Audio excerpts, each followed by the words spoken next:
DSC అవకతవకలపై ప్రశ్నిస్తే కేసులు పెట్టమని రాష్ట్ర ముఖ్యమంత్రి ప్రకటన చేయడం దారుణమని మాజీ ఎంపీ వైఎస్ఆర్సీపీ జాతీయ అధికార ప్రతినిధి మార్గాని భరత్ రామ్ విమర్శించారు. స్థానిక రాజమండ్రిలోని ఏఎల్పురం మార్గాని ఎస్టేట్స్ లో గల వైఎస్ఆర్సీపీ రాజమండ్రి సిటీ కార్యాలయంలో మాజీ ఎంపీ భరత్ మీడియా సమావేశం నిర్వహించారు. సమావేశంలో ఆయన మాట్లాడుతూ ఫస్ట్ ర్యాంక్ వచ్చిన వ్యక్తికి ఎందుకు జాబ్ ఇవ్వలేదని అడిగిన దానికి ప్రభుత్వం తన వైఖరి స్పష్టం చేయాలన్నారు. ప్రశ్నిస్తే కేసులు పెట్టడం తగదన్నారు. డిఎస్సీ అవకతవకలపై సిట్టింగ్ జడ్జితో గానీ సిబిఐతో గానీ పూర్తి స్థాయి విచారణ నిర్వహించాలని ఆయన డిమాండ్ చేశారు. అసలు డిఎస్సీలో స్పోర్ట్స్ కోటా పేరిట ఎలా ఉద్యోగాలు ఇస్తారని భరత్ ప్రశ్నించారు. విద్యాశాఖ మంత్రి రాజీనామా చేయాలనే ఉద్యమం ఊపందుకుంటుందని ఆయన అన్నారు. అన్ని వేళ్లు విద్యాశాఖ మంత్రి వైపే చూపిస్తున్న తరుణంలో ఈ వ్యవహారంపై పూర్తి స్థాయిలో విచారణ జరగాలన్నారు. ఇవాళ ప్రధానంగా నిన్న రాష్ట్ర ముఖ్యమంత్రి వర్యులు చంద్రబాబు నాయుడు గారు ఆయన కేబినెట్ సమావేశంలో ముఖ్య నాయకులతో మాట్లాడిన అంశాల్లో భాగంగా పత్రికా ప్రకటన ఇచ్చారు. ఏదైతే డిఎస్సి పరీక్షల గురించి ఎవరైనా నోరెత్తితే ప్రశ్నిస్తే వాళ్ళపైన కేసులు కట్టమని రాష్ట్ర ముఖ్యమంత్రి వర్యులు ఆయన ప్రకటన చేశారు. నేను అడుగుతా ఉన్నా, ఇదేమన్నా ప్రజాస్వామ్యం అనుకుంటున్నారా, లేకపోతే ఏదన్నా నియంత పాలన అనుకుంటున్నారా? ఏదో నార్త్ కొరియా అధ్యక్షుడిలాగా కిమ్ జాంగ్ యుంగ్ లాగా అనుకుంటున్నారా? అంటే ఏంటంటే నాకు అర్థం కాలేదు. డిఎస్సి పరీక్షల్లో మొదటి ర్యాంక్ వచ్చిన వ్యక్తికి రిక్రూట్మెంట్ తీసుకోలేని దానికి అసలు మీరు ఇచ్చే కారణాలు ఏంటి? ఫస్ట్ ర్యాంక్ వచ్చినోడికి ఎవరికైనా ఉద్యోగం ఇవ్వకుండా ఉంటారండి? అసలు ప్రపంచ చరిత్రలో ఎక్కడైనా ఉందా? అసలు ఇంత అన్యాయంగా కారణాలు కూడా మళ్ళీ చెప్తున్నారు. సర్టిఫికేట్ వెరిఫికేషన్ అవ్వలేదని కాసేపు అంటున్నారు, లేకపోతే అతను కాంట్రాక్ట్ ఉద్యోగి కాబట్టి అందు గురించి అతను రిక్రూట్ చేసుకోలేదంటున్నారు, లేకపోతే పోర్టల్ క్లోజ్ చేసేసి అతను కావాలని డిలీట్ చేశారని అంటున్నారు.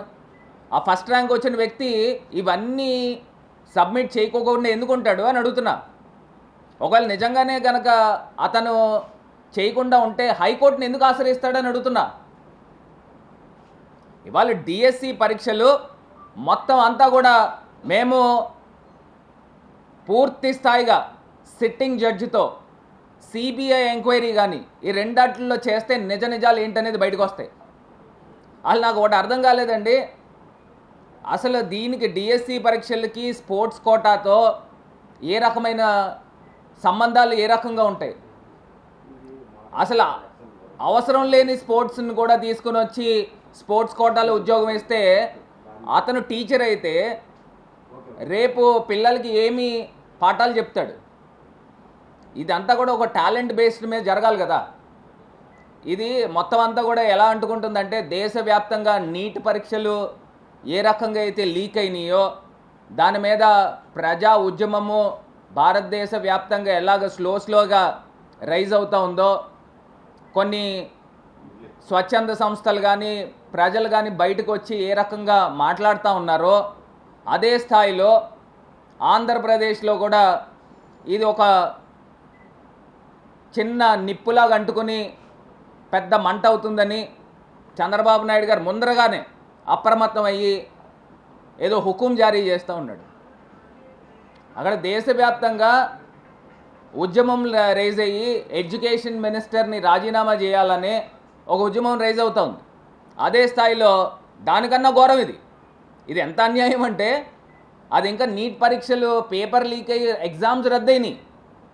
ఇక్కడ ఏకంగా ఎగ్జామ్స్ మొత్తం అంతా కూడా రాయిపిచ్చేసి ఫస్ట్ ర్యాంక్ వచ్చిన వ్యక్తికి రిక్రూట్మెంట్ లేదు, ఉద్యోగంలో తీసుకోలేదు.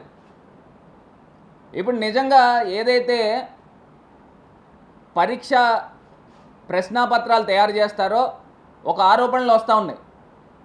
ఏదైతే ఈ కాంట్రాక్ట్ ఉద్యోగి ఏదైతే ప్రశ్నాపత్రాలు తయారు చేసే అధికారి కిందన పనిచేస్తూ ఉన్నాడు, ఆపరేటర్ కిందనో లేదా ఇంకోటో, మరి నిజంగానే కనుక ఆ ప్రశ్నాపత్రాలు లీక్ అయ్యి అతని దాకా వెళ్ళి ఉండొచ్చు కదా. ఇవన్నీ యాంబిక్విటీ ఎందుకు ఉండాలి? ఇవాళ భారతదేశంలో ఆంధ్రప్రదేశ్ రాష్ట్రంలో ఎంతో ప్రతిష్టాత్మకంగా రాష్ట్ర ప్రభుత్వము డిఎస్సి పరీక్షలు నిర్వహించినప్పుడు దీనిపైన ఇన్ని ఆరోపణలు వస్తూ ఉన్నప్పుడు, ఇన్ని ప్రశ్నలు అన్ని వేళ్ళు తీసుకెళ్ళి నారా లోకేష్ విద్యాశాఖ మంత్రి పైన చూపిస్తున్నప్పుడు దీనిపైన సమగ్ర విచారణ జరపాల్సిన అవసరము 100% ఉంది. ఫస్ట్ ర్యాంక్ వచ్చిన వ్యక్తికి ఇప్పుడు దాకా ఉద్యోగం ఇవ్వలేని చరిత్ర ప్రపంచంలో ఎక్కడా కూడా ఉండదు. ఇది కేవలం ఈ ఆంధ్రప్రదేశ్ చంద్రబాబు నాయుడు గారి నాయకత్వంలో జరుగుతుంది. మేం ప్రశ్నిస్తూ ఉన్నామండి, మా పైన కేసులు కట్టండి, కట్టించుకోవడానికి రెడీగా ఉన్నాం. ఇప్పుడు దాకా నా పైన 18 కేసులు కట్టారు. 18 కాదు, ఇంకో 10 కేసులు కట్టండి, లేకపోతే ఇంకో 100 కేసులు కట్టండి, సిద్ధంగా ఉన్నాం. అంటే ఇవాళ ప్రజాస్వామ్యంలో ప్రశ్నిస్తూ ఉంటే కేసులు కడతారా? అయ్యా చంద్రబాబు నాయుడు గారు, ఎల్లకాలం మీ ప్రభుత్వాలు ఉండవు, అది మర్చిపోబాకండి. అంటే వచ్చేది మా ప్రభుత్వమే, అది గుర్తుపెట్టుకోండి. ఇవాళ డైవర్షన్ పాలిటిక్స్కి ఆద్యుడు చంద్రబాబు నాయుడు గారు. ఇవాళ తీసుకొచ్చి లిక్కర్ కేసు అన్నారు, లేకపోతే శాండ్ కేసు అన్నారు, లేకపోతే మైనింగ్ కేసులు అన్నారు, ఇంకో కేసులు అన్నారు, లేకపోతే హత్య రాజకీయాలని చెప్పేసి మా పైన వేళ్ళెత్తి చూపించారు.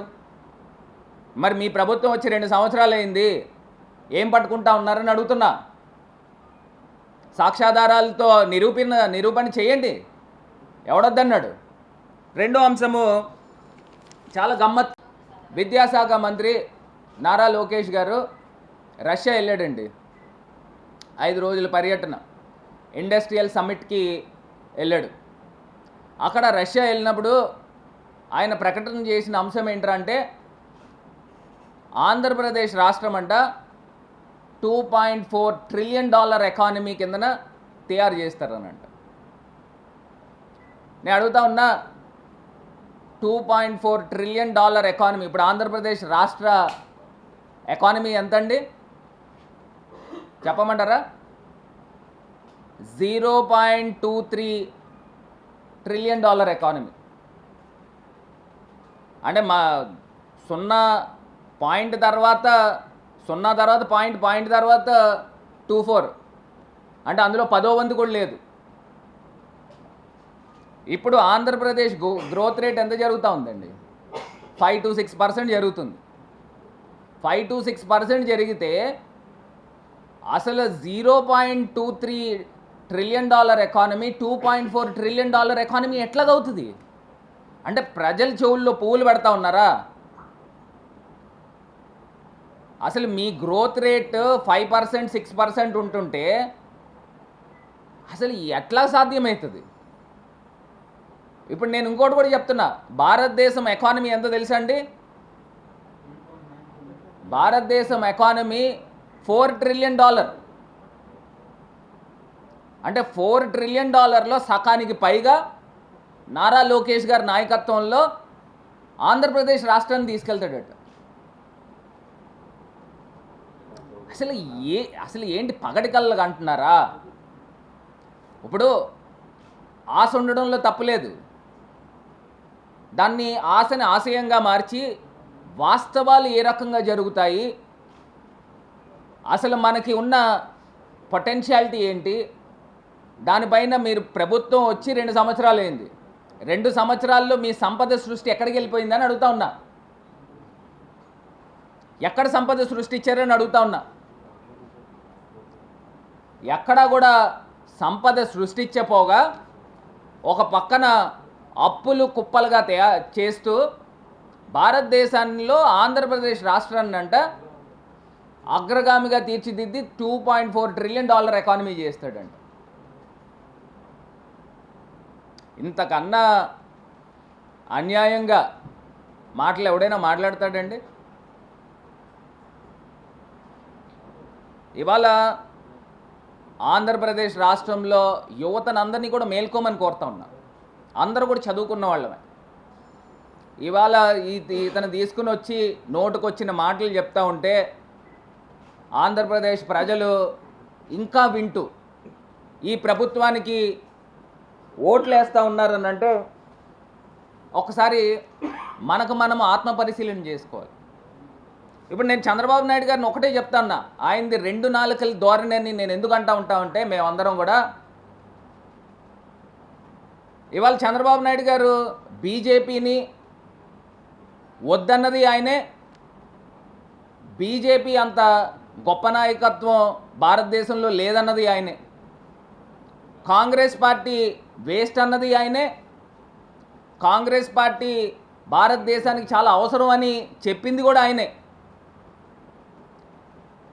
ఆయన జగనన్న కన్నా పథకాలు ఎక్కువ ఇస్తానన్నది ఆయనే, ఖజానాలో డబ్బులు లేవని చెప్పింది కూడా ఆయనే, సంపద సృష్టిస్తానని చెప్పింది ఆయనే, వారం వారం 100 కోట్ల రూపాయలు అప్పు చేసేది ఆయనే. మరి ఇన్ని చెప్పినా కూడా వినేది మాత్రం, వింటున్నది మాత్రం, వినబోయేది మాత్రం ఆంధ్రప్రదేశ్ ప్రజలు మాత్రమే.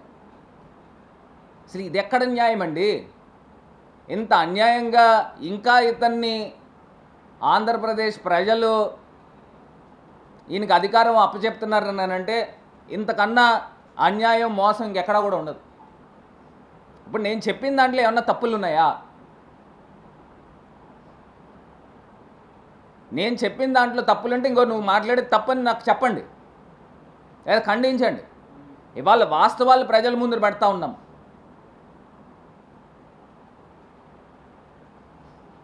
ఇంత ఘోరంగా మళ్ళీ ఆంధ్రప్రదేశ్లో అండి, రాజమండ్రిలోనంట నిన్న క్యాబినెట్లో వాళ్ళు చర్చిస్తూ ఉన్నారు, కుంభమేళా తరహాలో అంట రాజమండ్రిలో 45 రోజులు చేస్తారంట. అంటే గతంలో మీరు చంపేసినలాగా ప్రజల్ని మళ్ళీ చంపేద్దామనా? అసలు మీ దగ్గర ఉన్న ఇన్ఫ్రాస్ట్రక్చర్ ఏంటి? మీరు దీర్ఘకాలికంగా ఆలోచన చేసి రాజమండ్రిని ఏం డెవలప్మెంట్ చేశారు? మేము చేసిన డెవలప్మెంటే. మీరు 2 సంవత్సరాల్లో ఏం చేశారంటే గుడ్డు సున్నా. ఇంకా మేము చేసిన డెవలప్మెంట్ని నిర్వీర్యం చేస్తూ ఉన్నారు. అయ్యా చంద్రబాబు నాయుడు గారు, మీకు గుర్తుండే ఉంటుంది, మీరు రాజమండ్రి వచ్చినప్పుడల్లా, ఎందుకంటే ప్రధానమైన రోడ్డు సెంట్రల్ జైలు రోడ్డు, మీరు గతంలో మీరు జైలుకి వెళ్ళకముందు రాజమండ్రి సెంట్రల్ జైలు రోడ్డు ఎలా ఉంది, మీరు సెంట్రల్ జైలుకి వెళ్ళి వచ్చిన తర్వాత ఎట్లా ఉంది? అద్భుతంగా తయారు చేసాం ఆ సెంట్రల్ జైలు రోడ్ని. అసలు మీరు ఏం చేశారు ఈ 2 సంవత్సరాల్లో? రేపు రాబోయే కరెక్ట్గా ఇదే రోజున మళ్ళీ వచ్చే సంవత్సరానికి ఇంచుమించుల పుష్కరాలు వచ్చేస్తాయి.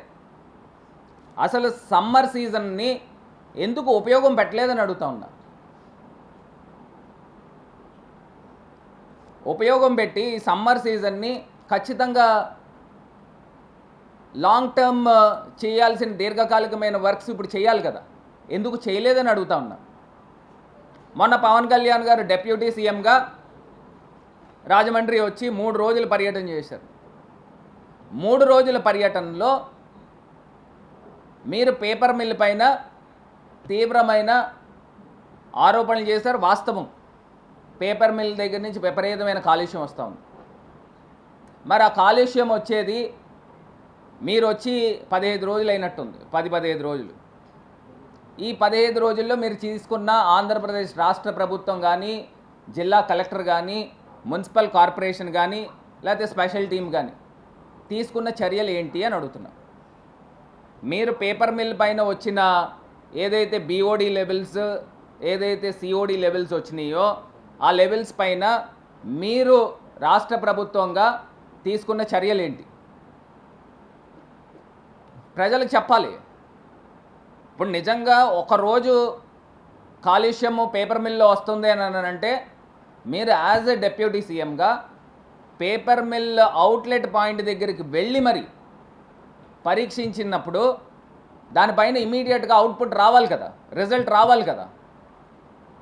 అంటే తూతూ మంత్రంగా ఆ పేపర్ మిల్ యాజమాన్యాన్ని బెదిరించి అక్కడి నుంచి ఏమన్నా లబ్ధి పొందేదానికి చేశారా?